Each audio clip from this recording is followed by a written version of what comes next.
लेकिन आप ये जो मैसेज डाल रहे हो ना कि बीजेपी की कार्यकाल में ना तो जवान सेफ है ना ये है। सर मेरी पोस्टिंग 2006 में J&K में थी, कुपवाड़ा में।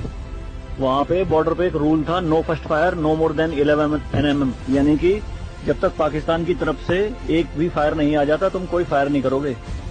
नो मोर देन 11 MM मतलब वो हमारे ऊपर RPG चलाएं, मोटरार चलाएं, कुछ भी चलाएं, हम 11 MM से ऊपर का राउंड नहीं चला सकते थे वहाँ पे। मेरे हाथ पे ओम गुदा हुआ है। इस ओम के गुदे होने की वजह से मुझे हाथ में रुमाल बांध के ड्यूटी करनी पड़ती थी वहाँ पे।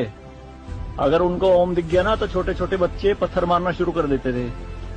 और सर श्रीनगर के लाल चौक पे 26 जनवरी के दिन बहुत बड़ा तिरंगा बिछा के जिंदी गाय काटी थी, जिंदी, और जिंदी की खाल उतारी थी सबके सामने, पूरी सेना के सामने यूनिट खड़ी थी वहाँ पे पूरी, और चक्कू लहरा के खूब बोलते थे, क्यों भाई हिंदुस्तानी कुत्तों, तुम्हारी माँ है ना ये, देखो क्या हाल करेंगे इसका हम। भाई कुछ नहीं उखाड़ सकते थे उनका। क्यों? क्योंकि सेंट्रल में गवर्नमेंट गंडवी थी, नपुंसक गवर्नमेंट थी।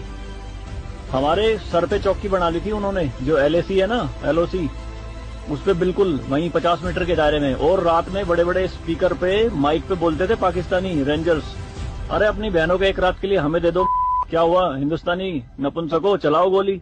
कुछ नहीं कर सकते थे उनका। 2014 में जब गवर्नमेंट चेंज हुई तो सेना अध्यक्ष बिपिन रावत साहब जब उनसे मिले तो उन्होंने बताया कि बॉर्डर के हालात खराब है सर, छूट नहीं है जवानों को कुछ भी। तो PM मोदी ने कहा था कि छूट मेरी तरफ से पूरी है, मैं नहीं जाऊंगा वहां लड़ने, तुम जाओगे।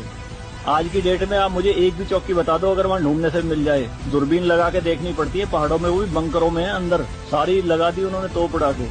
शांति काल में आप 155 mm की बोफोर्स टाइप की तोप नहीं चला सकते, UNO का रूल है। लेकिन 2014 में ये बोफोर्स भी चली J&K में पाकिस्तान की तरफ चौकी उड़ाने के लिए। तो सर ये मत कहिए कि बीजेपी के कार्यकाल में जवान मर रहे हैं, ये हो रहा है। सर सेना के जो हाथ खुले हैं ना वो बीजेपी के कार्यकाल में खुले हैं। मैं इसका जीता जागता प्रत्यक्ष आपके सामने बैठा